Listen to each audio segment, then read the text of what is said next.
Muy buenos días a todos, mi nombre es Gabriel Maruca, yo soy consultor y capacitador de la editorial Elsevier para las plataformas Scopus, ScienceDirect y el gestor de referencias Mendeley.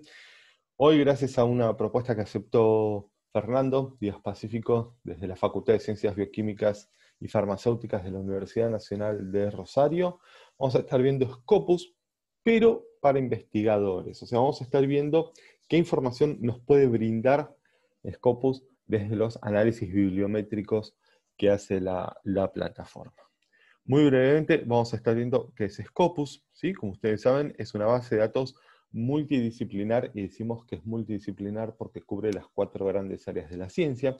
No es una base específica de medicina, o de ingeniería, o de química, sino que aquí vamos a encontrar todas las áreas de la ciencia detalladas.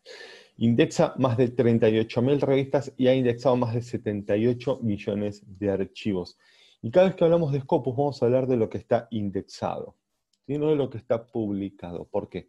Porque indexado quiere decir que está publicado e incorporado a la base, y todo lo indexado está publicado, no todo lo publicado está indexado. Entonces siempre vamos a hacer esa distinción entre lo indexado y lo publicado. En Scopus nosotros vamos a encontrar más de 5.000 editoriales comerciales, institucionales, universitarias, académicas, ya que solamente el 10% de la información que está en Scopus pertenece al Elsevier, el 90% restante se reparte entre estas 5.000 editoriales, entre las que están muchas de las que ustedes conocen y consultan habitualmente. También vemos el porcentaje que cubre cada una de las áreas de cobertura. Vamos a estar viendo también factores de impacto, ¿sí? Medidores de impacto, como lo es SciScore. SciScore es el medidor de impacto de Elsevier. Como ustedes quizás conocen SNP, conocen Simago. Esos medidores de impacto utilizan información de Scopus, ya que al estar indexada la información es auditable, ¿sí? Yo la puedo rastrear, yo la puedo analizar. Entonces, en Elsevier desarrollaron SciScore, que es el medidor de impacto de Elsevier. Es muy sencillo de analizar, ¿sí? Como ustedes pueden ver en la parte A, en naranja, lo que vamos a estar contando son las citas recibidas por una publicación en los últimos 4 años, ¿sí? Y en la parte B, la cantidad de documentos que dicha publicación indexó en Scopus en el mismo periodo de tiempo, ¿sí? Entonces ahora estamos viendo el periodo 2016-2019, el año que viene estaremos analizando 2017-2020 y así. 3 características de SciScore es que es abarcativa, porque cubre las 38.000 publicaciones que están en Scopus, ¿sí? Todas las publicaciones que están en Scopus tienen su SciScore detallado.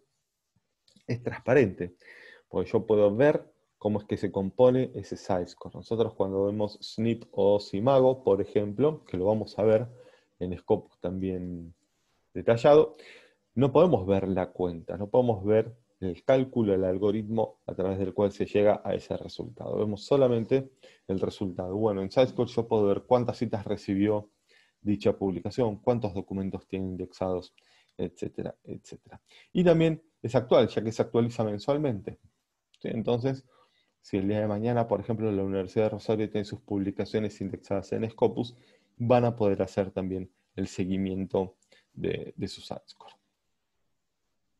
Ahora, ¿qué pasa? Nosotros conocemos Scopus como la base de referencias, la base de citas, de abstracts, desde la cual nosotros vamos alimentando Mendeley, por ejemplo, de lo que vamos a estar hablando el jueves, pero también es una muy buena herramienta de análisis. Yo puedo analizar la información que está en Scopus, ¿sí?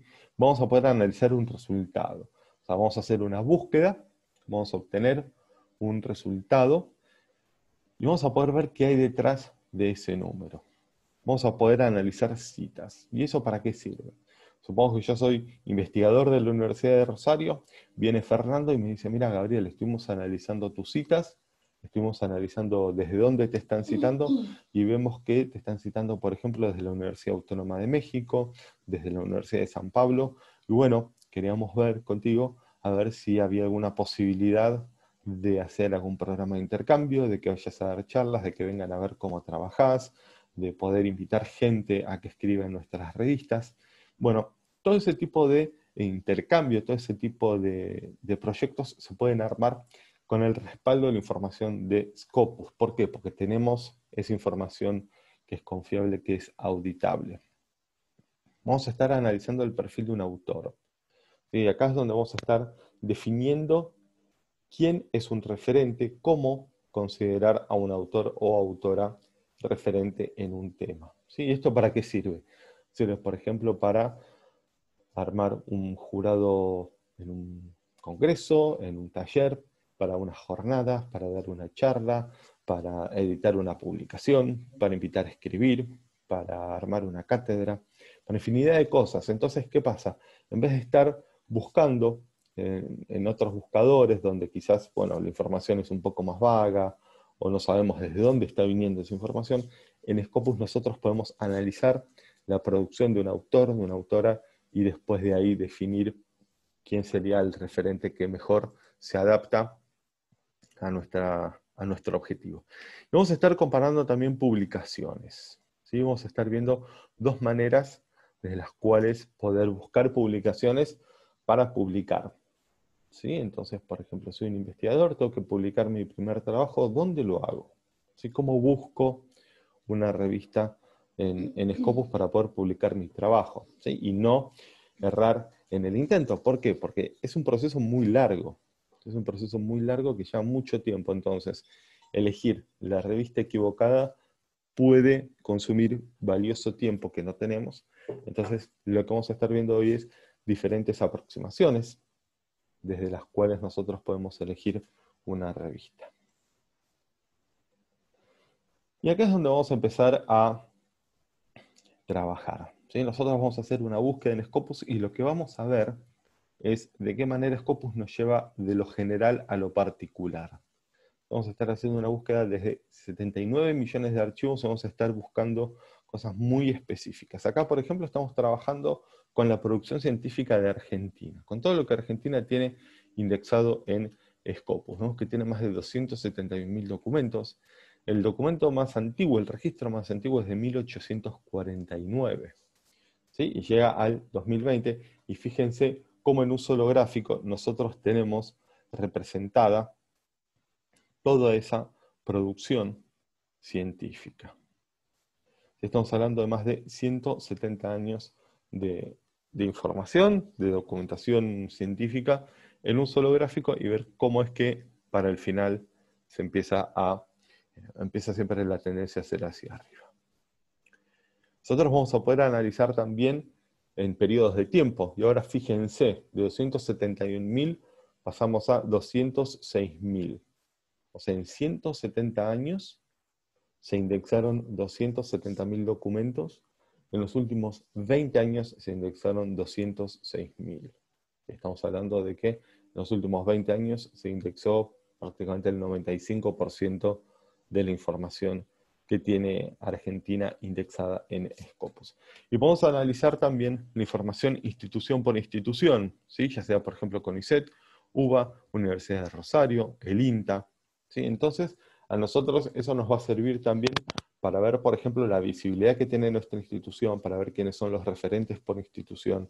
Todo eso ahora lo vamos a estar viendo también.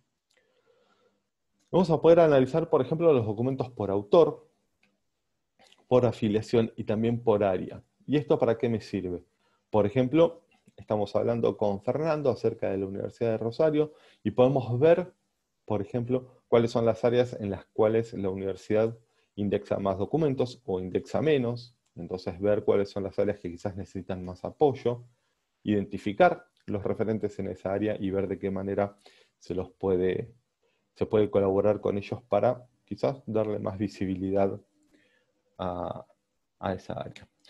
Acá vamos a estar analizando, por ejemplo, CONICET, ¿sí? El Consejo Nacional de Investigaciones Científicas y Técnicas. Vemos que desde 1961 es el documento más antiguo. Vemos su principal productora, ¿sí? Su principal autora, en este caso, que es María Teresa Dova. Fíjense que acá cambió. Teníamos 82.000 documentos desde 1961 y en los últimos 20 años tenemos 76.000. Esta es una tendencia súper importante para tener en cuenta, ¿sí? Ver que en los últimos 20 años, 15 años, 10 años, la tendencia fue hacia arriba, y es el periodo de tiempo que vamos a analizar para tener una foto un poco más amplia, ¿sí? Por supuesto puedo analizar los últimos 5 años, voy a tener otros resultados, pero sabemos bien que 5 años en términos académicos en realidad es un periodo bastante corto. Entonces, siempre vamos a estar analizando 15 a 20 años hacia atrás. Y analizando a María Teresa Dova, por ejemplo, vemos que trabaja en el CONICET. Y acá es donde vamos a empezar a analizar al menos 4 factores para determinar a un referente, ¿sí? Nosotros vamos a estar analizando, por supuesto, la producción, los documentos que tiene un autor indexados a su nombre en Scopus, las citas.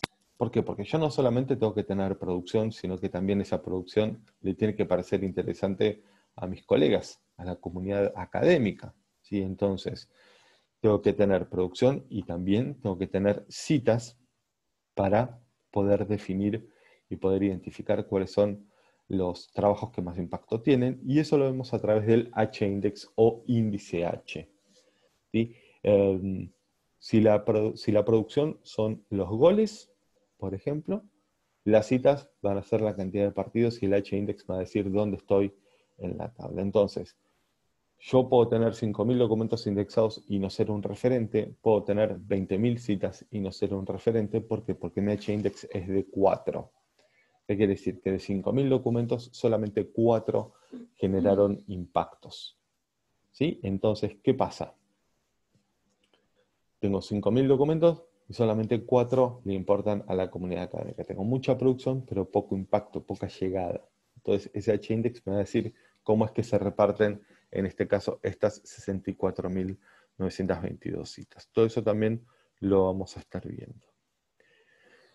Y también yo puedo analizar citas, ¿sí? Tenemos un documento, en este caso el más citado en un tema específico, y yo como autor puedo ir analizando estas citas. Una característica de Scopus es que siempre me va a decir el camino que estoy recorriendo, ¿sí? Por ejemplo, acá estoy analizando 43.380 documentos, son los documentos que citaron este artículo, ¿sí? Y vemos que lo están citando incluso este año.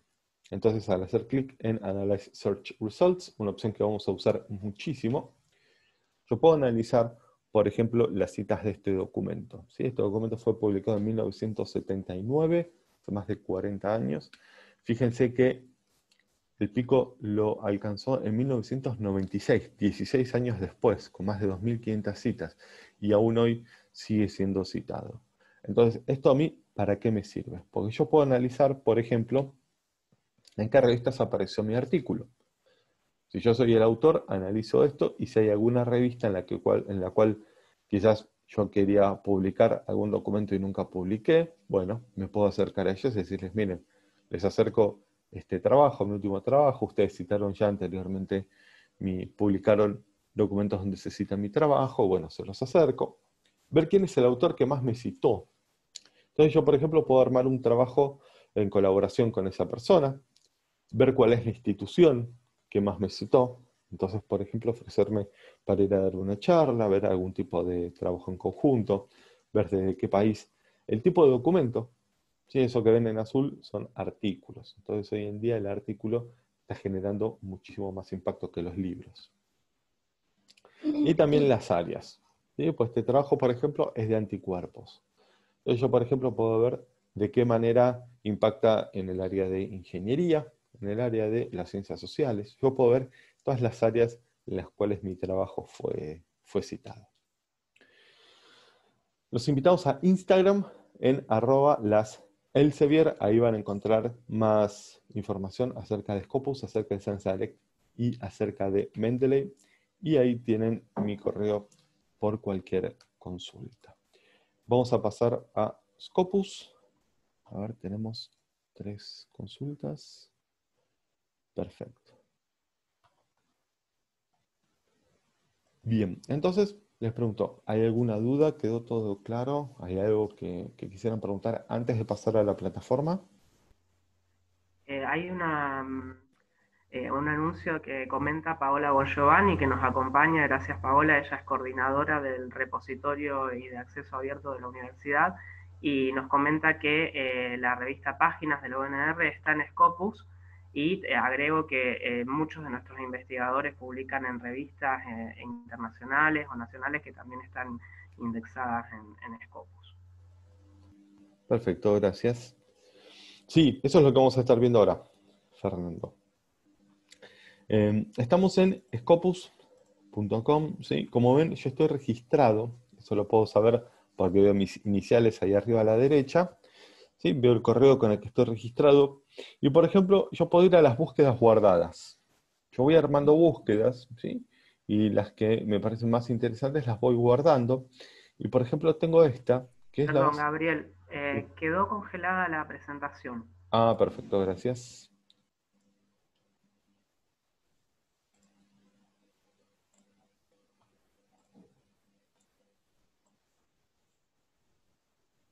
¿Ahora? Correcto, ya sí se puede ver. Bien, perfecto, gracias. Entonces, estamos en Scopus, estoy registrado, ¿sí? Hago clic en mis iniciales y puedo ir a las búsquedas guardadas.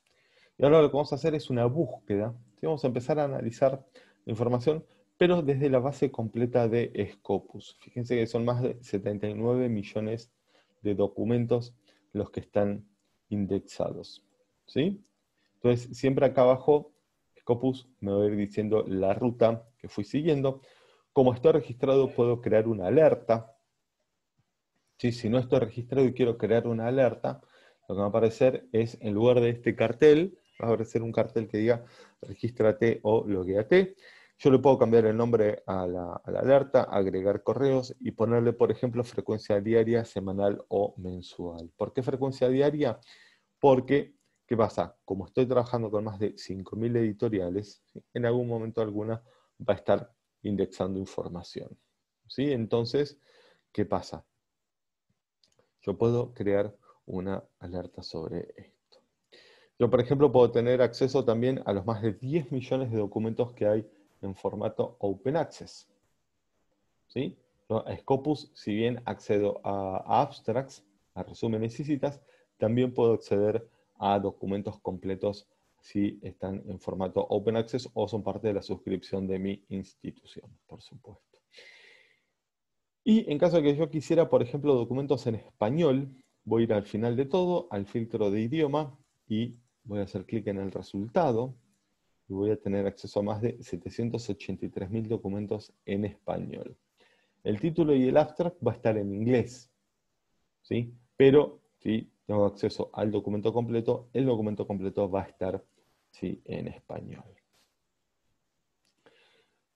Vamos entonces a empezar a analizar estos resultados, ¿sí? Entonces voy a hacer clic aquí en Analyze Search Results. Y esto lo que va a hacer es mostrarme, me va a graficar este dato.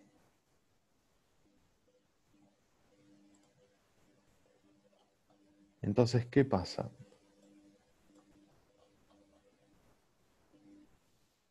Yo a lo que voy a tener acceso aquí es al detalle de esta información graficado. Fíjense que el documento más antiguo es de 1863. ¿Sí?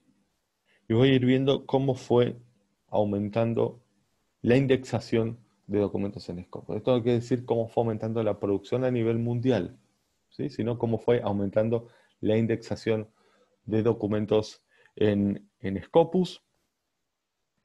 Entonces veo que el pico, por ejemplo, se dio el año pasado. Ya en 2020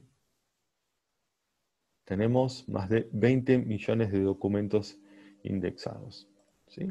Entonces puedo ir a los documentos por autor, por afiliación. Y ahora lo que voy a hacer es analizar los documentos por país. Entonces lo que voy a hacer es buscar, por ejemplo, Argentina.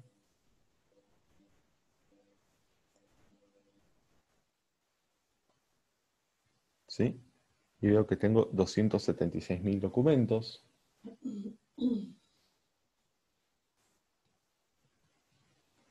Horacio, no, no es que indexa a futuro.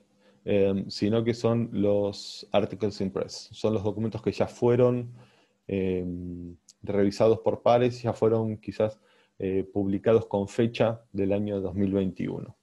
¿Sí? Hay algunos pocos documentos que ya fueron indexados con esa fecha. Entonces, ¿qué pasa? Las revistas lo que hacen es adelantarlos, lo mandan a Scopus para ya tenerlo indexado, pero de manera física, de manera gráfica, va a estar publicado el año que viene. ¿Sí? Entonces yo aquí tengo 276.000 documentos, veo cuál es la ruta que seguí, veo cuál es el documento argentino, por ejemplo, más citado, ¿sí? Con afiliación argentina, es un documento de 1997, tiene más de 10.300 citas.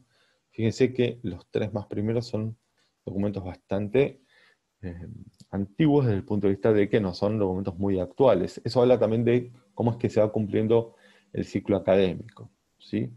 Voy a ir a analizar estos resultados.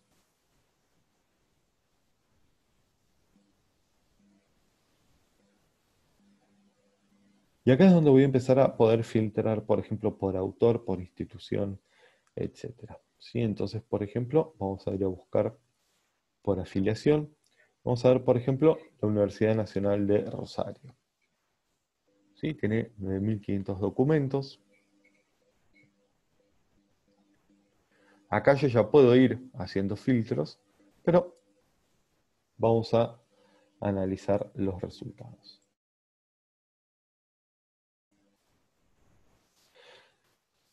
Y acá, al querer analizar una institución, ¿sí? Lo primero que tengo que hacer es esto siempre. Filtrar el periodo de tiempo. ¿Sí? ¿Por qué? Porque si yo empiezo a analizar ahora, fíjense que estoy analizando desde 1928, ¿sí? Casi 100 años de información, 92 años. Entonces, ¿qué pasa? Voy a tener una foto demasiado grande y quizás no muy exacta. Entonces, lo primero que voy a hacer es siempre filtrar por periodo de tiempo. Vamos a filtrar los últimos 20 años. Vamos a ver este número, si cambia mucho o no.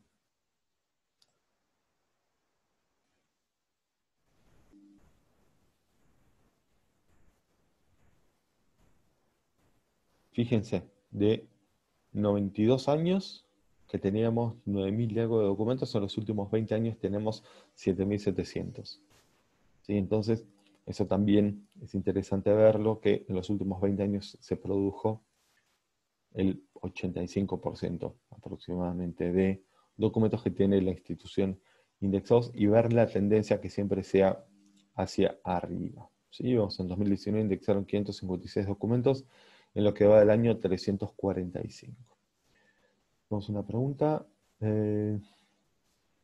Pregunta Federico, ¿cómo se computa al autor de doble pertenencia, ejemplo CONICET más alguna universidad nacional? Se le computa a las dos, Federico. ¿Sí? Lo mismo que cuando son múltiples autores de diferentes instituciones o de diferentes países, ese punto, digamos, le cuenta a todos. ¿Sí? Por supuesto va a depender de las afiliaciones que coloque el autor. A veces pasa que un autor pone una afiliación y no pone otra, como por ejemplo, no sé, estás mencionando el caso de CONICET. Entonces a veces pone o CONICET o la Universidad Nacional y bueno, y ahí es donde la otra institución se pone en contacto con nosotros y nos dice, no, también hay que sumar o CONICET o la universidad, pero sí, el punto va para los dos.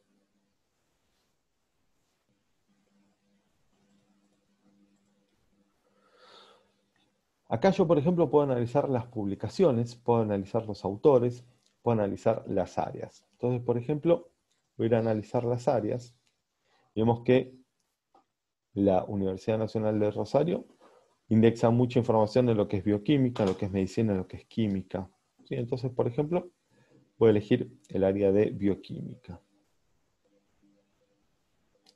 Entonces, ¿qué pasa? Yo, fíjense, de 79 millones de archivos pasé a 263.000 de Argentina, de 9.000 que tenía de la Universidad de Rosario pasé a 7.000 y ahora estoy en 2.055 y siempre voy a tener el camino que recorrí, ¿sí? Para poder ir definiendo bien mi búsqueda. Entonces, ¿qué pasa? Estoy ahora viendo los documentos que la Universidad de Rosario indexó en los últimos 20 años en el área de bioquímica. Y ahora voy a ir a los documentos por autor. Entonces, por ejemplo, veo Olivieri. ¿Por qué? Porque es el primero. Ahora, ¿qué pasa? Como dijimos, yo voy a ir viendo, por ejemplo, un referente en el área. En este caso estoy viendo en la Universidad de Rosario en bioquímica. ¿Sí? Olivieri es el que más documentos tiene indexados. ¿Es un referente en sí? Bueno, como dijimos, tenemos que analizar estas 4 variables. ¿Sí? Entonces, la primera que voy a analizar es producción. Tiene producción. Después voy a analizar las citas, porque como dijimos, no solamente tengo que tener documentos indexados, sino que esa producción le tiene que parecer interesante a la comunidad académica, ¿sí? A los demás investigadores. Y además tengo que ver el H-index. ¿Para qué? Para ver cómo se reparten esas citas. Porque de vuelta, puede tener 9.000 citas y puede tener un H-index de 5. ¿Por qué? Porque solamente 5 de esos documentos se están llevando citas. Entonces, el H-index lo que me va a mostrar es cómo se reparten esas citas y cómo es que se llega a un H-index de 52. ¿Sí? ¿Todos conocen lo que es el H-index? ¿Escucharon hablar de eso? ¿Saben de qué se trata?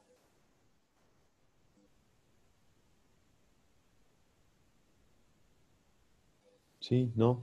Tal vez. Comentalo.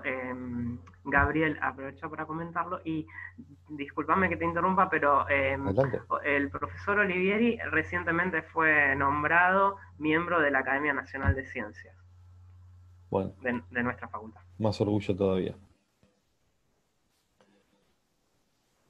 Bien.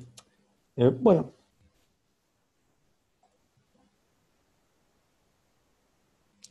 el H-index mide el impacto del autor. ¿Sí? Así como nosotros vamos a estar hablando de SciScore o escuchamos hablar de SNP, de SIMAGO, el H-index mide el impacto del autor. ¿Sí? Tiene algunas características, por ejemplo, no baja el H-index, solo puede subir. ¿Sí? Y está relacionado con la cantidad de documentos que tengo indexados en Scopus. ¿Sí? Entonces, por ejemplo, si yo tengo, en este caso, el profesor Olivieri tiene, habíamos visto, más de 200 documentos indexados, ¿sí? 281. Bueno, ¿qué pasa? Él como mucho puede aspirar a un H-index de 281, igual sería altísimo. ¿Sí? ¿Por qué? Porque en realidad va a depender de la cantidad de citas que tenga cada uno de esos documentos que está indexados en Scopus, la cantidad de citas que reciba en publicaciones indexadas en Scopus. ¿Por qué? Porque si se fijan, ¿sí? Yo puedo auditar la cantidad de citas y el documento. Cada vez que el cursor cambia de una flecha a una mano, yo puedo, entre comillas, meterme en ese dato. Estos documentos que vemos acá no están ordenados ni alfabética ni cronológicamente, sino que por cantidad de citas. ¿Sí? El primer documento es el que más citas tiene, el segundo es el segundo, y así. Entonces, imaginemos abrir una planilla de Excel, ordenar estos documentos, y cómo es que llegamos a H-index de 52. Porque me voy a ir fijando cuál es el documento que tiene la misma cantidad de citas o más que su posición en la tabla. ¿Sí? Entonces voy a ir viendo, entonces este documento tiene 55 citas, está en la posición 49, casualmente el documento que está en la posición 52 tiene 52. Este documento puede tener 53, 54, 55 citas y todavía estar en la posición 52. ¿Cuándo va a cambiar el H-index del profesor Olivieri? Cuando este documento reciba 2 o más citas en publicaciones indexadas en Scopus. ¿Sí? ¿Por qué en publicaciones indexadas en Scopus? Porque si se fijan yo puedo auditarlo, yo puedo analizarlo. Muy probablemente todos estos documentos hayan recibido muchas más citas. ¿Qué pasa? Esos documentos han sido publicados, pero no en publicaciones que están indexadas en Scopus. ¿Sí? A ver, pregunta. Si tengo un trabajo que cito otros trabajos de mi autoría, ¿apareceré en los citados sí, Horacio? Si nos fijamos aquí arriba, de hecho se pueden excluir las autocitas. Se pueden excluir las autocitas. El tema con las autocitas, ¿cuál es? ¿Sí? Suele ser un tema bastante delicado. No está mal autorreferenciarse cuando está justificado, ¿sí? Siempre hablamos del ejemplo de una serie de notas. Si yo voy a hacer una serie de 10 notas, por ejemplo, arranco en la primera nota y en la primera nota no me voy a estar autorreferenciando, ¿sí? Pero por ahí para la nota 8, 9 o 10 sí voy a estar citando quizás los documentos anteriores de la misma serie de notas, ¿sí? De hecho, las autocitas es algo que se audita al auditar las publicaciones, ¿sí? En otra charla, cuando hablamos de la indexación de publicaciones en Scopus, bueno, eso es algo que también se tiene en cuenta, ¿sí? Entonces, cuando llega a la revista Scopus, se audita la regularidad, la cantidad de documentos, etcétera, y se analiza también la información que está, ¿para qué? Para que precisamente nos haga lo que se denomina como autobombo, entonces al único que cito es a mí y voy a estar sumándome citas en Scopus, ¿sí? Hay situaciones en las que está justificada la autocita, hay situaciones que, bueno, a veces no está tan justificada. ¿Sí? Entonces, el H-index lo que nos va a decir es cómo se reparten, entre comillas, esas citas. ¿Por qué? Porque como vimos, ¿sí? El autor puede tener, en este caso tenía 9.000 y algo de citas, ¿sí? Pero ¿qué pasa? Tiene un H-index de 4. ¿Por qué? Porque esas 9.000 citas se dividen en 4 documentos nada más. Bueno, no estaríamos hablando de un referente. En este caso sí. ¿Por qué? Porque estamos hablando de un H-index relativamente alto si los comparamos con los documentos que tiene indexados. Siempre preguntan cuál es un H-index alto y cuál es un H-index bajo. No existe el H-index alto ni que marque una tendencia, ¿sí? Todo es siempre relativo a, por ejemplo, cuál es el H-index de los demás autores en la misma institución, sobre la misma área, ¿sí? Siempre hay que comparar peras con peras, ¿sí? Entonces, si yo, por ejemplo, tengo 25 documentos indexados en Scopus y tengo un H-index de 23, bueno, mi H-index es relativamente alto porque tengo casi todos mis documentos citados varias veces en Scopus, ¿sí? Pero en este caso estamos hablando, sí, sin lugar a dudas, de un referente en bioquímica de la Universidad Nacional de Rosario. Ahora, ¿para qué me sirve tener este dato? Por ejemplo, si yo soy un autor, soy un investigador de la Universidad Nacional de Rosario y quiero empezar a publicar sobre bioquímica o quiero saber cómo hago para publicar o en dónde publicar, definitivamente puedo hablar con el profesor Olivieri, ¿sí? Entonces poder tener su input, tener algún tipo de información, de feedback, consejos sobre cómo publicar, ¿sí? Ahora, ¿qué pasa? Vamos a analizar a Vila. ¿Por qué? Pues si se fijan, la producción está muy cerca, 63 contra 61. Muy probablemente quizás Vila y Oliveri trabajen en conjunto, en colaboración, ¿sí? Eso a veces se suele dar. Fíjense, tiene menos documentos, tiene menos citas y sin embargo también tiene un H-index bastante alto en comparación a la cantidad de documentos, ¿sí?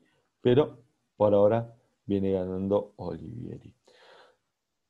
Yo, por ejemplo, puedo ver cuáles son los coautores con los cuales trabajan en conjunto tanto Vila como Olivieri, como todos los que están indexados en Scopus. Puedo analizar, por ejemplo, la indexación año a año. Entonces, si tengo 2 o 3 autores, investigadores, que tienen una cantidad similar de documentos de citas y de H-index, este dato, por ejemplo, puede desempatar la cantidad de documentos indexados por año o la cantidad de citas recibidas por año, ¿sí? Entonces, esos son datos que también puedo tener en cuenta.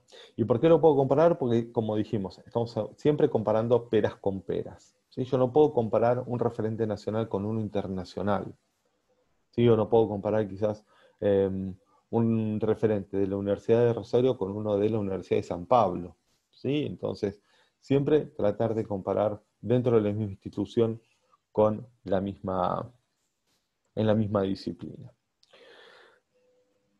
Entonces dijimos que tenemos que buscar un referente. ¿Y cuáles son las 4 variables que tenemos que tener en cuenta a la hora de considerar un autor un referente? Como dijimos, producción, citas y H-index. Y siempre, siempre tener en cuenta la variable más importante, que es la variable tiempo. Aquí estamos analizando los últimos 20 años, ¿sí? Por ejemplo, analizamos los últimos 10. Vamos a ver cómo cambia este número y cómo cambia la lista. ¿Sí? ¿Por qué? Porque a periodos más pequeños, más cortos, ¿sí? Va a pasar esto. Fíjense, bajó y ahora está Zarotti, por ejemplo, primero, y Olivieri sigue estando en el top 10, pero con menor producción.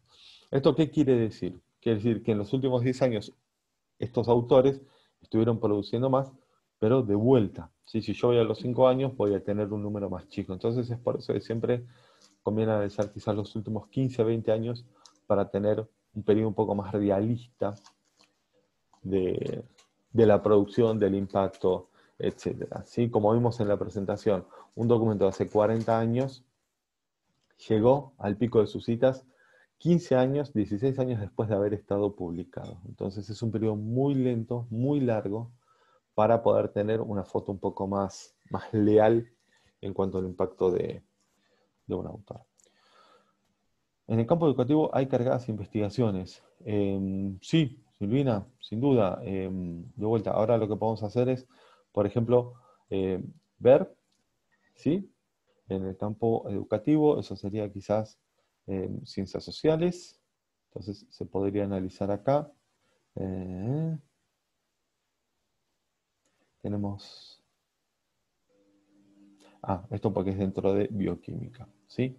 Pero después de la charla, si tenemos tiempo, te puedo mostrar. Pero sí, están todas las áreas, por supuesto, este, representadas, ¿sí?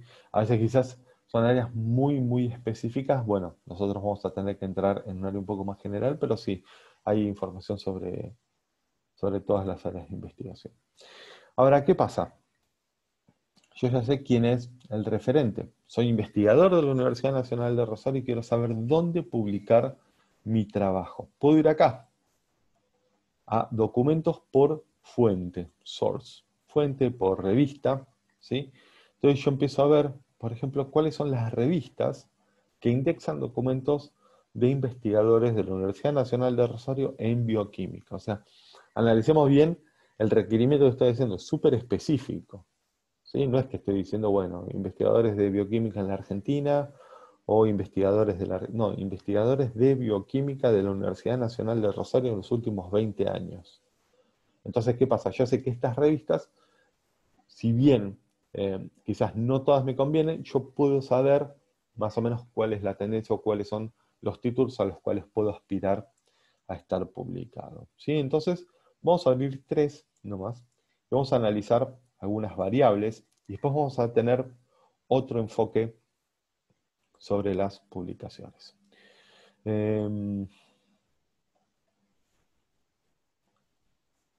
¿Cómo hacemos para descargar más de 2000 registros? Para bajar registros y analizarlos. Ahora lo vamos a ver eso, Paola. Esteban, ¿por qué Oliveira aparece en bioquímica y no en química? Porque buscamos bioquímica. Si buscamos química, también va a aparecer. ¿Sí? O sea, como vimos, vamos a responder esa consulta. ¿Sí? Si vamos a la producción de Olivieri, lo que vamos a ver debajo son todas las áreas en las cuales él escribe y afilia documentos de acuerdo al tema. Entonces vemos que también escribe sobre química, sobre bioquímica, ciencias ambientales, ciencias de la computación, ciencias sociales, medicina, etc. ¿Sí? Entonces, pasa eso. Yo puedo escribir un documento que sea sobre química, sobre bioquímica y sobre ciencias sociales. ¿Sí? Entonces, esos 3 temas están identificados en el trabajo. En este caso, por ejemplo, lo que hicimos fue analizar el área de bioquímica, apareció Olivieri. Si analizamos química, vamos a química, muy probablemente Olivieri también aparezca en primer lugar.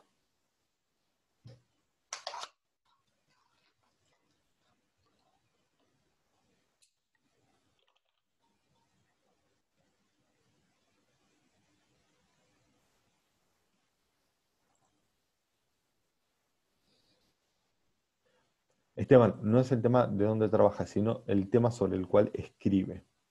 ¿Sí? Entonces, estamos buscando química, aquí tenemos documentos por autor y aparece Olivieri. ¿Sí? Entonces, ¿qué pasa? Yo puedo estar escribiendo un documento que puede aparecer en PLOS ONE o una revista pura exclusivamente de química y sin embargo tiene impacto en las ciencias sociales porque trata algún tema relacionado con eso. ¿Sí?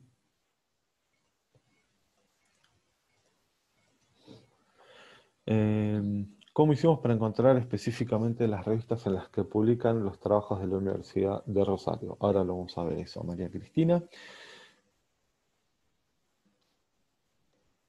Pero es un referente de química y no en bioquímica. Si no lo supiese, ¿cómo me entero?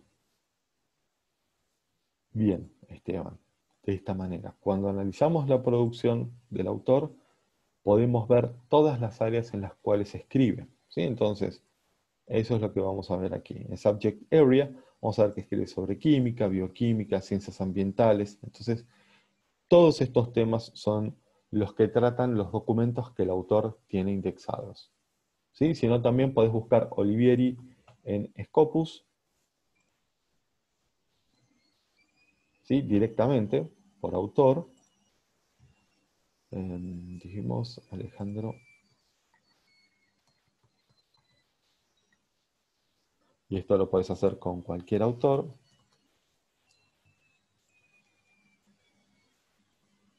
Instituto de Química de Rosario, voy al nombre, hago clic y voy a llegar a la misma información. ¿Sí? Si yo, por ejemplo, quiero analizar la producción, puedo analizarla desde aquí y voy a ver que escribe sobre incluso matemáticas, sobre ingeniería, ciencias de los materiales. ¿Sí? Entonces, de esa manera yo puedo saber sobre qué documentos, sobre qué temas escribe el autor. María Cristina, ¿cómo hicimos para saber específicamente por qué fuimos acá? Lo vamos a cerrar. Entonces tenemos los documentos de la Universidad Nacional de Rosario. Hicimos clic en bioquímica.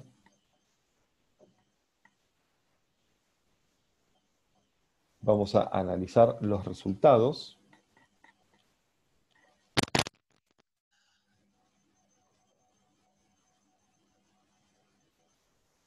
¿Sí? Y, como siempre, lo primero que vamos a hacer siempre es filtrar el periodo de tiempo. Acá ya lo tenemos del 2001 al 2020 y vamos a ir acá, a documentos por año por publicación, por fuente. ¿Sí? Entonces, en este caso estamos analizando bioquímica. Si yo quiero analizar química, agricultura, física, elijo el área y voy al mismo sector. ¿Sí? Voy a ir a documentos por año por publicación. Entonces veo, por ejemplo, que PLOS ONE en 2013 indexó 11 documentos, ahí se dio el pico, y en 2019 indexó 7 documentos. ¿Sí? Siempre voy a tener acá las primeras 5, yo las puedo ir sacando y poner cualquier otra revista que me interese. ¿Sí? Lo puedo ir modificando. Entonces, puedo ir comparando con las revistas en las cuales me interesaría publicar. Puedo incluso poner más publicaciones. ¿Sí? Yo puedo poner hasta 10. Puedo comparar las primeras 10, las últimas 10, etc. Dijimos que vamos a analizar las 3 primeras. Entonces, yo soy un investigador de la Universidad Nacional de Rosario en bioquímica y quiero saber dónde es que mis colegas están publicando documentos porque quiero empezar a tener una carrera académica, quiero empezar a tener un poco de visibilidad. Y bueno, quiero saber dónde es que se publican. Entonces elijo las 3 primeras. ¿Sí? Yo no las conozco, o sea, sí, algunas las estuve leyendo, las he citado, pero no sé cómo medir cuál es el impacto, el tamaño de cada una, saber si me va a publicar rápido o no. Bueno, entonces todo eso lo vamos a estar analizando ahora. Es muy importante saber que hay 2 periodos de tiempo muy importantes a la hora de elegir una revista, ¿sí? A la hora de publicar un documento, que es el periodo de primera respuesta, ¿sí? O sea, el periodo que pasa desde que mando el documento hasta que me responden si me van a publicar o no, y el periodo de publicación. Entonces, yo mando hoy, 11 de agosto, mi documento para ser publicado en la revista, supongamos, PLOS ONE. Tengo suerte, me responden en 6 meses, ¿sí? Porque el periodo de primera respuesta va de 6 a 12 meses. Entonces yo puedo estar esperando hasta agosto del año que viene a que me publiquen o no. Entonces, ¿qué pasa? Yo lo mando hoy, 11 de agosto, me responden en enero, febrero, ¿sí? Bastante rápido, y me dicen que me van a publicar en un año. Pero no es que me van a publicar en un año contando desde agosto, sino desde febrero. Entonces yo estaría publicado recién en febrero del 2022. Empecé en agosto 2020 el proceso, voy a estar publicado en agosto 2022. ¿Me sirve? ¿No me sirve? ¿Me gusta? ¿No me gusta? Entonces, ¿qué pasa? Como es un proceso muy intenso, muy delicado, ¿sí? Yo tengo que saber bien a dónde lo estoy mandando, ¿sí? Porque si bien hay algunas publicaciones que me permiten mandarlo a varias, hay otras que solamente me permiten mandar mi documento a una sola y solamente se lo puedo mandar a esa revista. Entonces, tengo que estar esperando de 6 a 12 meses a que esa revista me responda si me va a publicar o no. Entonces, lo que vamos a ver ahora son algunas variables que les pueden servir a ustedes para analizar a dónde mandar un trabajo para ser publicado o no. Paola, después de la charla vamos a estar viendo lo de los 2000 registros. Entonces abrimos las 3 primeras. PLOS ONE, el Journal of Bacteriology y Analítica Química ACTA. Abrimos PLOS ONE. Vamos a tener que ver varias cosas, ¿sí? Vamos a estar viendo 4 aspectos en los cuales yo me puedo basar para poder analizar esta publicación, ¿sí? Lo primero y más importante, los años de cobertura en Scopus, ¿sí? Lo veo acá. Scopus comenzó en 2003, ¿sí? Veo que la revista PLOS ONE está indexada en 2001 y después desde el 2006 al presente. ¿Qué pasa? Vamos a ver publicaciones que están desde 1850, desde 1935, desde periodos muy anteriores a 2003. ¿Eso por qué es? Porque en 2003, cuando comenzó Scopus, esta revista fue indexada y básicamente le dijeron a Scopus, miren, tengo documentos retrospectivos, tengo documentos anteriores, ¿sí?, que me gustaría indexar en Scopus. ¿Para qué sirve esto? Por 2 cosas. Uno, una vez que el documento esté indexado en Scopus, queda en Scopus, ¿sí? No se da de baja. Y por otro lado, lo que no esté indexado en Scopus, nunca va a estar indexado en Scopus, ¿sí? Entonces, en este caso, por ejemplo, los números de PLOS ONE del 2002, 2003, 2004 y 2005 no van a estar nunca en Scopus. ¿Esto por qué se los digo? Porque es importante saber los años de cobertura. Pues si yo voy a estar indexando en una revista que tiene muchas interrupciones en su indexación recientemente, ¿sí? Por ejemplo, veo que está indexada en 2011, pero no en 2012, sí en 2015, pero no en 2017. Bueno, ¿qué pasa? Me arriesgo a que cuando mi documento esté publicado, no esté indexado. Publicado no es lo mismo que indexado, ¿sí? Entonces, yo puedo estar publicado en la revista, pero puedo no estar indexado en Scopus, ¿sí? Entonces vemos, por ejemplo, en este caso, PLOS ONE, del 2006 al presente ininterrumpido, perfecto. Voy a ver la otra revista, el Journal of Bacteriology. Esto es lo que les decía, fíjense, de 1945 al presente. O sea, esta revista fue indexada en 2003 y mandó todos los documentos hasta 1945 y todos los documentos cumplieron con los parámetros para estar indexados, ¿sí? Entonces, por ejemplo, del Journal of Bacteriology tenemos los últimos 75 años para poder consultar. Y Analítica Química ACTA, lo mismo, desde el 47 al presente, ¿sí?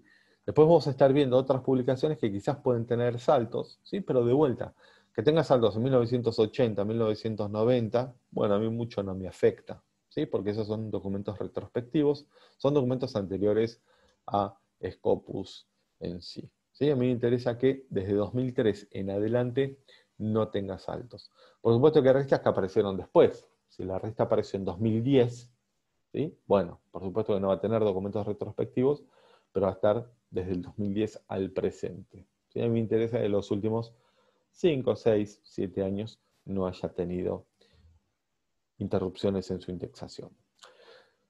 Este es el primer aspecto, es el más importante, ¿sí? A mi parecer, para poder asegurarme estar en una revista que está indexada. Lo otro que nos vamos a fijar es esto, el site-score. No el site-score en sí, en el puntaje, sino que tenga site-score, ¿sí? Esta revista tiene 5.2, esta tiene 5.4 y esta tiene 8.7. Site-score alto o bajo, en realidad a mí mucho no me interesa, yo quiero que la revista reciba citas. ¿Por qué? Porque si recibe citas tiene visibilidad, si tiene visibilidad, bueno, yo voy a tener un poco más de visibilidad también. Y eso lo vamos a ver aquí abajo, ¿sí?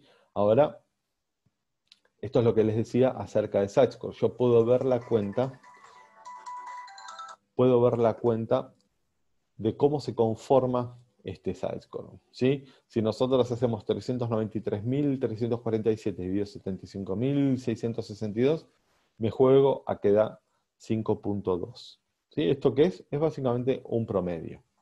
Es un promedio de la cantidad de citas que recibió cada documento en los últimos 4 años, ¿sí? Y nos va a decir también el periodo. En lo que va de 2020, en el periodo 2017-2020, por el momento es un poco más bajo, ¿sí? Pero el año todavía no termina. Entonces, a mí me interesa esto, saber la cantidad de citas que vaya recibiendo la revista. Esta tiene 5.4 y fíjense la diferencia, ¿sí? Es un 0.2%, pero ¿qué pasa? Esta revista indexó muchos menos documentos y recibió muchas menos citas, y sin embargo el site-score es parecido. Esto se relaciona siempre con la pregunta de qué es un site-score alto, qué es un site-score bajo. Site-score es un promedio de citas por artículo. ¿Sí? Es un indicador. Es como Simago, es como SNP. En realidad no mide calidad, ¿sí? Mide cantidad. La calidad no se puede cuantificar. Entonces, en realidad, una revista de primer cuartil puede tener la misma calidad en contenido que una de cuarto cuartil. ¿Por qué? Porque la de cuarto cuartil es una revista muy específica, para un nicho muy específico de investigadores. Entonces, ¿qué pasa? No publica muchos documentos, pero tampoco recibe muchas citas. ¿Sí? Eso no quiere decir que no sea de calidad. Entonces, en realidad lo que a nosotros nos interesa es estar primero indexados en una revista y después sí ir subiendo. Por supuesto, depende de nuestros objetivos, ¿no? Si queremos estar en una revista de cuartil 1 para tener visibilidad o en una de mejor calidad para un nicho específico, ahora vamos a estar viendo bien cómo identificar todo eso. El ISSN que indica es el número de identificación de la revista, Sofía, ¿sí? Cada revista tiene un ISSN único, ¿sí? Vemos que este es el Journal of Bacteriology, este es el de PLOS ONE, sirve también para buscar las revistas. Ahora vamos a estar viendo otro enfoque para las publicaciones y vamos a ver que yo puedo buscar por ISSN, ¿sí? Las revistas, por ejemplo, tienen ISSN, los libros tienen ISBN, ¿sí? Y los documentos, los artículos, tienen DOI. El DOI es el número de identificación de ese artículo, ¿sí? Entonces, los comento porque también se van a estar cruzando con ese dato. Bueno, el DOI es único para cada documento. Vamos a analizar la otra, Analítica Química Acta, site-score de 8.7. Fíjense también, pocos documentos si comparo con PLOS ONE, más de 75.000. La Química Acta indexó en 4 años 2.800 documentos y recibió 24.000 citas. ¿Sí? Eso quiere decir que tiene la mejor relación citas-documentos. Entonces hasta ahora analizamos años de indexación y el site-score. Nos quedan 2 cosas más para analizar, para considerar una revista para publicar. Primero, la cantidad de documentos indexados. ¿Sí? Cantidad de documentos indexados. ¿Por qué? Porque a mayor cantidad de documentos indexados, ¿sí? Mayor probabilidad de que me publiquen. Entonces, PLOS ONE indexó más de 75.000 documentos en 2 años. Journal of Bacteriology, 1.100 en el mismo periodo, ¿sí? Muchísimos menos. y analítica química acta 2800, también muy pocos.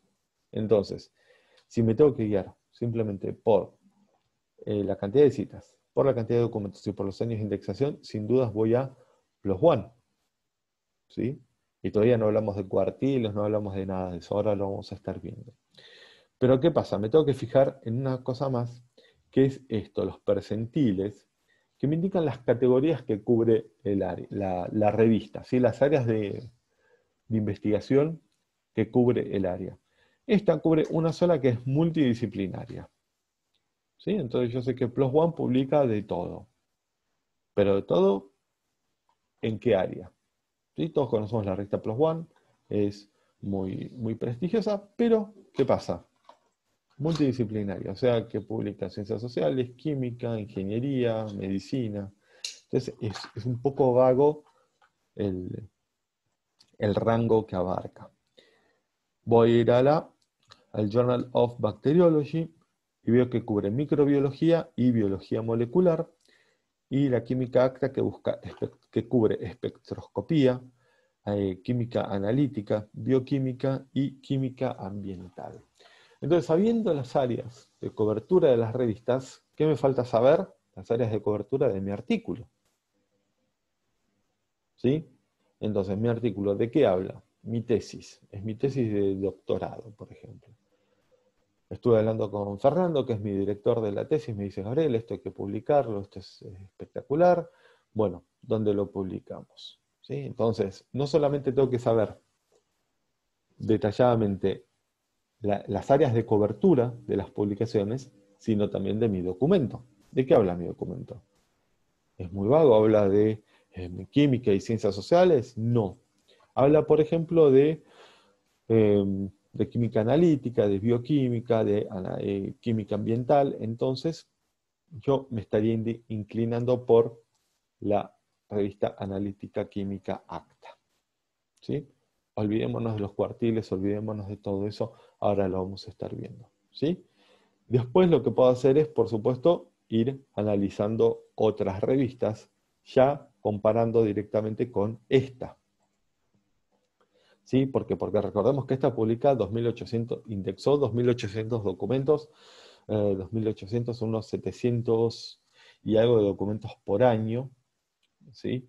Tengo que ver, por ejemplo, no sé, tengo la tetraedrón, desde el 59 al presente, 4.5 de CiteScore, 4.000 documentos, y a la de química orgánica, descubrimientos de drogas, bioquímica. Entonces, ya sabiendo todos estos parámetros, yo puedo ir midiendo las otras publicaciones. ¿Sí? Esta es una forma de poder aproximarme a las publicaciones. Después lo que tengo que hacer es, una vez que tengo elegida la revista, ver y meterme en la página, ¿sí? Desde acá, Journal Homepage, y ver, por ejemplo, cómo hago para mandar un documento para ser publicado, el tiempo de primera respuesta, el tiempo de publicación, etc. Todo eso lo tiene cada revista detallado en su página. ¿Sí? Entonces vamos a cerrar todas estas y vamos a volver a encontrar publicaciones, pero desde otro enfoque. ¿Hay alguna pregunta, alguna duda de lo que vimos hasta ahora? Más allá de la tuya, Paola, que ahora lo vamos a ver. Pero ¿tenemos alguna duda, alguna cuestión acerca de las publicaciones hasta ahora? Fíjense también, al margen, cómo es que Scopus va guardando mis búsquedas, ¿sí? Los resultados que fui analizando ahora. Empezamos con 79 millones, pasamos a 276.000, 9.500, 2.000 a 1.300. ¿Sí? Yo estas búsquedas las puedo guardar y después, a medida que se van actualizando, se va a ir actualizando también el resultado. Vamos a buscar de otra manera publicaciones. Vamos a ir a Sources. Sources lo encuentro en cualquier parte de Scopus, ahí arriba. Aquí, muy rápidamente, me va a explicar cómo es que se están midiendo CiteScore ahora, ya que se modificó recientemente. Y aquí tengo todas las publicaciones que están en Scopus. ¿Sí? Fíjense, más de 41.000 publicaciones, porque se mide también en libros, conferencias, etc. Tenemos una pregunta. ahora lo vamos a ver, Ayelen, no lo expliqué todavía, así que ahora lo vemos. Entonces, ¿qué pasa?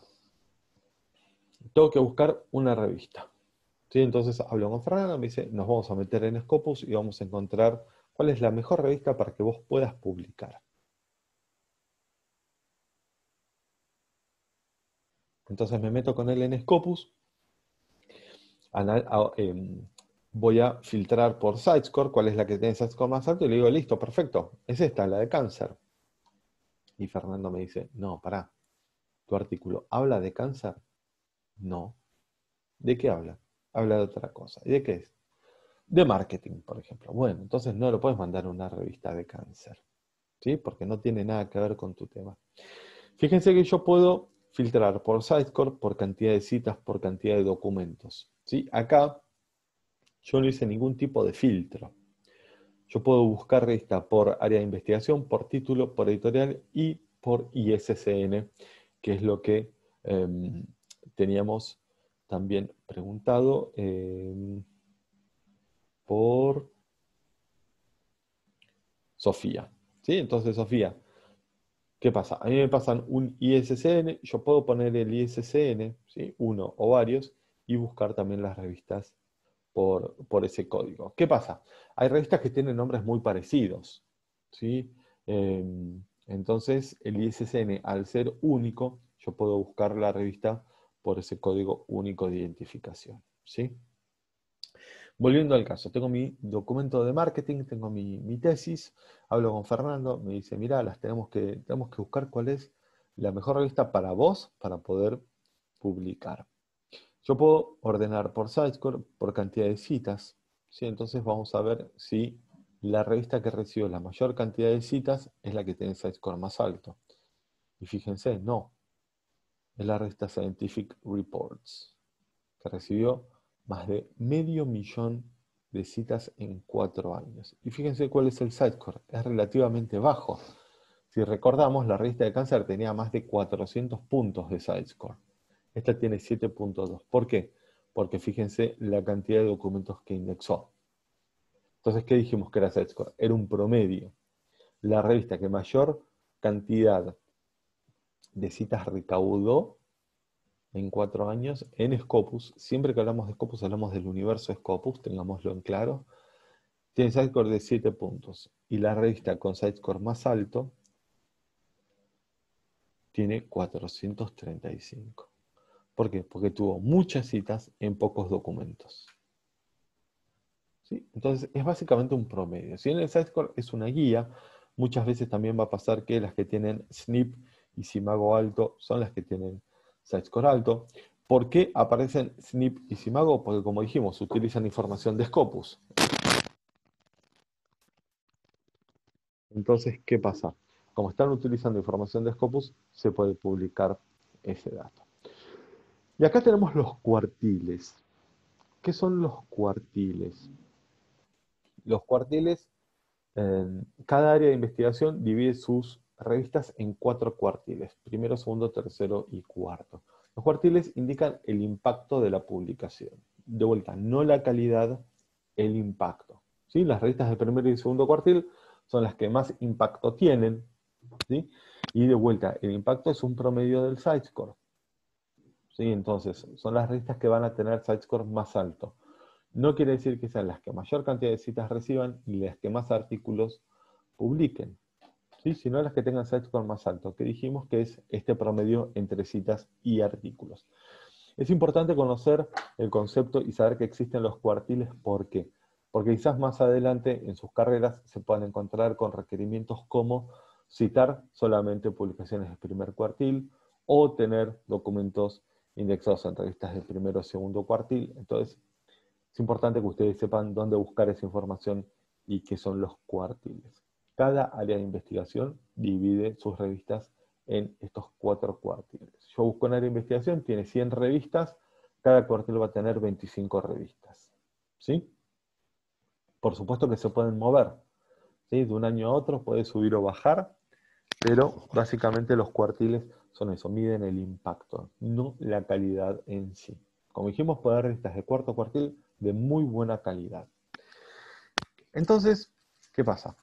voy a Fernando y me dice, no, Gabriel, lo primero que tenemos que hacer es buscar tu área de investigación. Vos me dijiste que tu documento era sobre marketing. Bueno, vamos a buscar marketing y de 40.000 revistas yo voy a pasar a tener 237, muchas menos.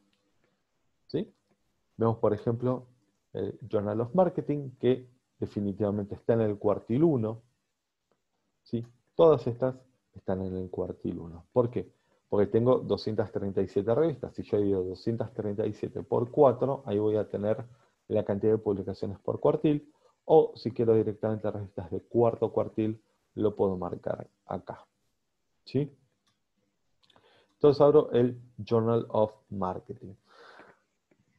Solamente para este ejemplo vamos a suponer que estas últimas 3 revistas están en el cuarto cuartil, ¿sí? Son el final de la lista. ¿Sí? Entonces, ¿qué pasa? Tengo que empezar a buscar revistas para publicar mi documento. En Journal of Marketing, fíjense lo que les decía, el tema de los años de indexación. ¿Sí? Sin embargo, del 96 al presente está indexada, listo. Este es el periodo que me importa. Todo esto no me interesa. Que no haya estado indexada en 1974 a mí, como diríamos, no me mueve la aguja. ¿Sí? ¿Por qué? Porque es un periodo anterior a Scopus. Si saltara del 96 al 2005 o al 2008, y el 2008 al 2010 y el 2010 al 2015, ahí sí me estaría preocupando. ¿Sí? Pero como esta es una revista de primer cuartil, lo cierro. ¿Por qué lo voy a cerrar? ¿Sí? ¿Yo puedo mandar mi primer documento a una revista de primer cuartil para ser publicado? Sí, perfectamente, sin ningún problema. ¿Sí? Ahora, ¿qué pasa? Me estoy arriesgando a que me respondan en mucho tiempo y que muy probablemente me digan que no. ¿Sí? Las revistas de primer cuartil, bueno, suelen publicar quizás ya a autores más consagrados, está quizás dedicada a un público diferente. Las revistas de cuarto cuartil, de vuelta, no por una cuestión de calidad, sino por una cuestión de impacto, por una cuestión también de dar otro tipo de visibilidad, suelen ser un poco más receptivas. La clasificación por cuartiles. Sí, vamos a verlo aquí. En realidad la clasificación se da va a depender de la cantidad de publicaciones que haya en el área de estudio, Paola, ¿sí? Y del site score. Pero por ejemplo, en este caso tenemos, no sé, si tuviéramos 200 revistas, cada cuartil tendría 50 revistas. Las revistas del primer y segundo cuartil suelen ser las de mayor visibilidad, ¿sí? Las de mayor impacto. De vuelta, mide impacto, mide visibilidad, no mide calidad. La calidad no se puede medir. ¿Sí? Entonces, hay revistas de muy buena calidad que están en un cuarto cuartil. ¿Por qué? Porque publican pocos documentos para un nicho específico, ¿sí? Pero también reciben pocas citas. ¿Sí? Y esto, cada área de investigación tiene sus cuartiles. Entonces, estamos en marketing, ¿sí? Aquí abajo tengo el área de investigación que estoy analizando, identificada. Tengo las 237 revistas y habría estas 3, que son las últimas 3 del cuarto cuartil. ¿Sí? Como dijimos a modo de ejemplo. ¿Por qué? Y porque voy a empezar de abajo. ¿Sí? Entonces prefiero quizás empezar con revistas de poco impacto, poca visibilidad, pero eso me va a permitir a mí estar indexado en Scopus. Un placer, Carla. Como dijimos, lo primero que voy a estar analizando siempre son los años de indexación. Me fijo, el último periodo, del 96 al presente, perfecto. Esta, fíjense, desde el 2016 al presente. Pero ¿qué pasa? Empezó en 2016. ¿Sí? Entonces, no me preocupo. Y esta desde el 96 al presente. ¿Sí? Voy a analizar SiteScore 7.1, 7.1, 7.4. Y me queda por analizar la cantidad de documentos. Esta tiene 7.4 indexando 300 documentos. Esta tiene 7.1 indexando 89 documentos, muchos menos. Y vamos a ver esta, 7.1 indexando 72 documentos.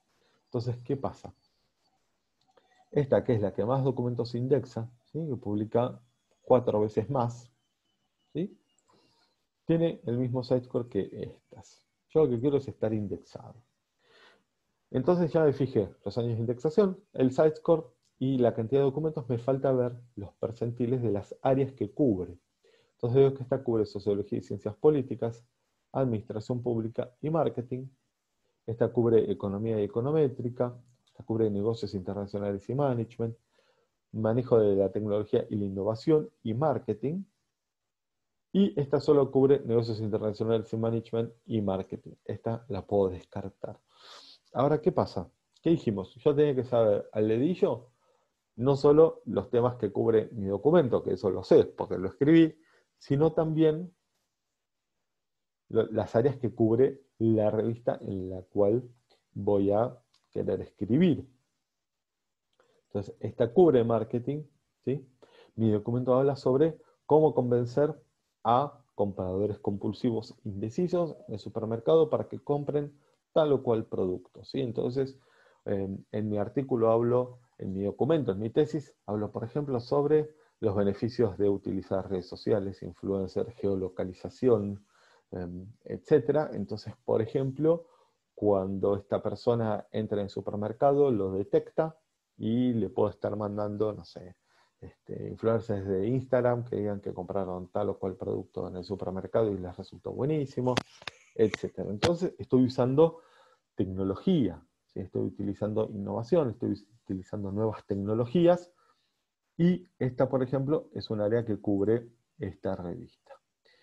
Esta habla más de sociología y ciencia política, administración pública, marketing. Bueno, si bien es la que más documentos indexa, no cubre muchas de las áreas de las que habla mi documento. Esta sí. ¿Sí? ¿Por qué? Porque economía econométrica, bueno, si eso funciona o les es redituable o no a los supermercados. Negocios internacionales no tanto, pero sí el manejo de la tecnología y la innovación y el marketing. ¿Sí? Vamos a una pregunta.